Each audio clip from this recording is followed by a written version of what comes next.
I am Martha Lee, the National Park Service Superintendent of Port Chicago Naval Magazine National Memorial, and I join Major Burke in welcoming you here.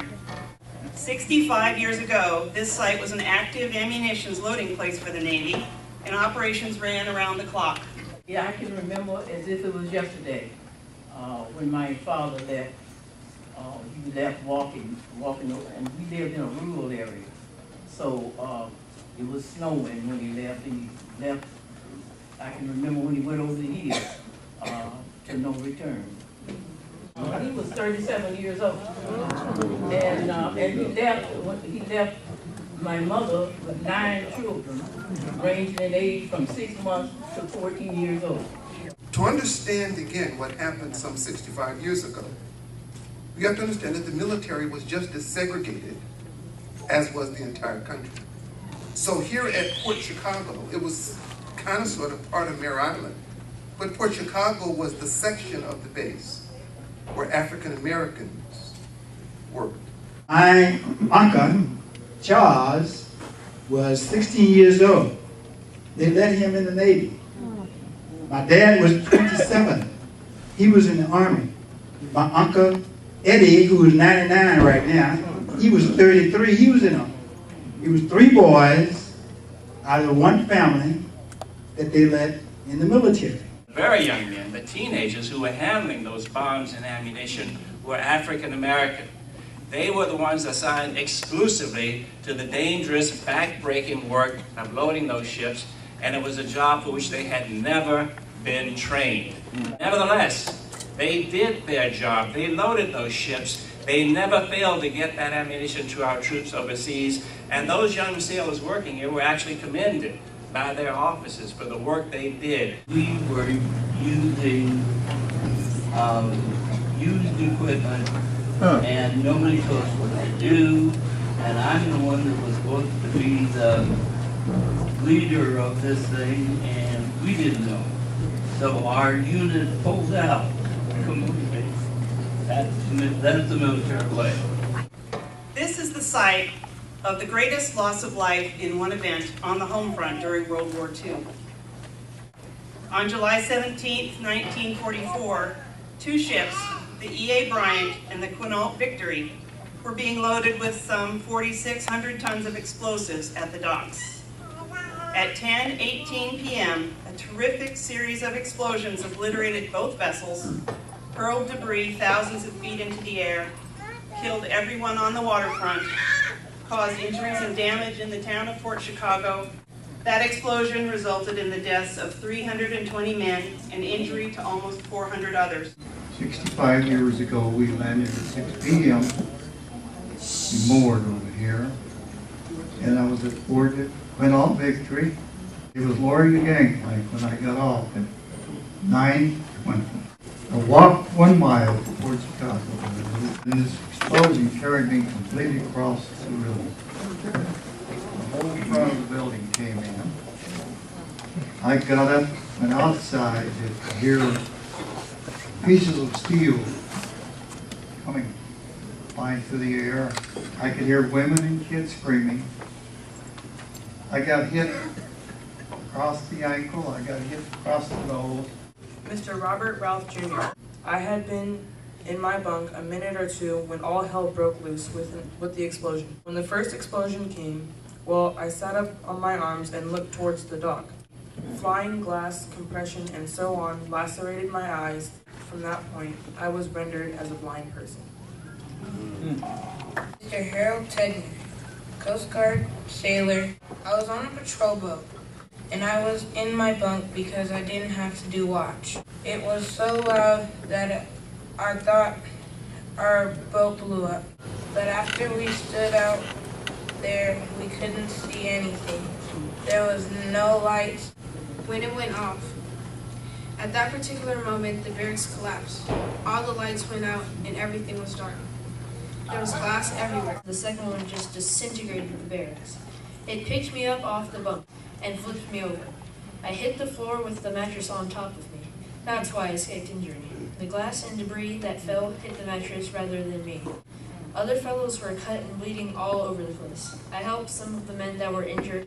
They had a lot of emergencies, ambulances, and fire departments. Everybody came to the rescue. Went up on Shattuck Avenue in Berkeley.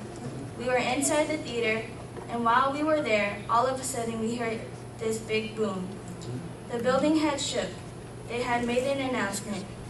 All the military personnel stationed up at Port Chicago, please report back immediately. The message we got was that everybody got killed. I finally got down to the pier the next day. We were also out there looking for a hand and whatever body parts we could find. My dad, on the night of the explosion, was working at the shop. They did not find him for a day and a half. The explosion blew the building down and blew the saw on top of him. Cut him up pretty severely. My uncle, 2 days after his 17th birthday, 18th birthday, I guess, he was killed. July 17, 1944 was the sunset for elk again. July 20th, 1944 was the sunrise for Woodland. We were notified by telegram 3 or 4 days after the incident had happened. And by us being in a rural area, the telegram came out on a rural route, and the mailman blew the horn. Didn't get that telegram that you talked about. Never were properly notified. After the explosion, the other part that you seldom hear is that some of the African American men said, why don't we find out what happened before we resume doing the same thing again? The outcome of that work stoppage by those young sailors, they were called mutineers.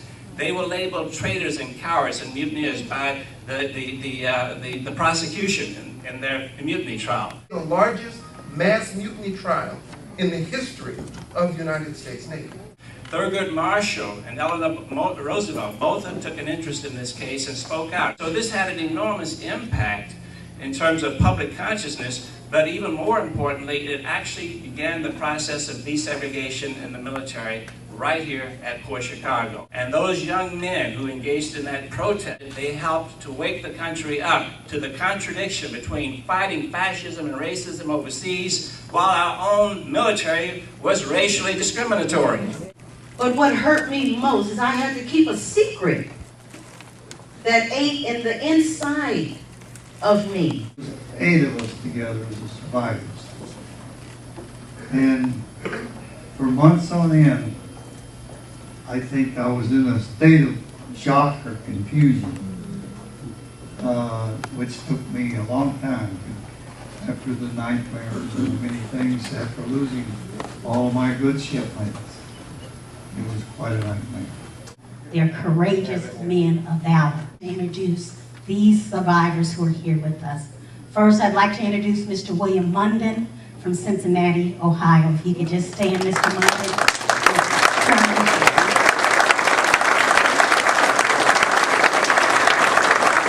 Next, I'd like to introduce also from Cincinnati, Ohio, Mr. Carl Tuggle. Mr. Tuggle, if you could stand.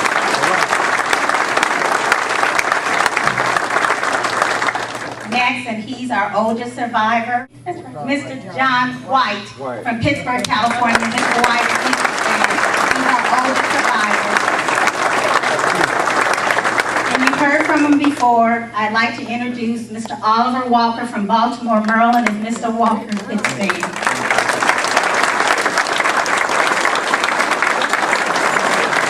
And he won't be able to stand, but I'll just stand in his presence. He's here in the wheelchair. Mr. Sammy Davis from Oklahoma City, Oklahoma.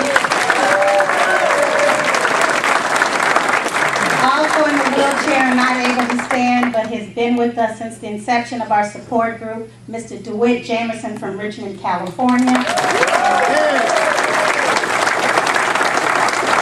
And then in the center of the audience is Mr. T.J. Hart from Pittsburgh, California. From the men who were here, I've learned the true meaning of courage. Not because they served in the Navy, but because of what they endured to serve in the Navy.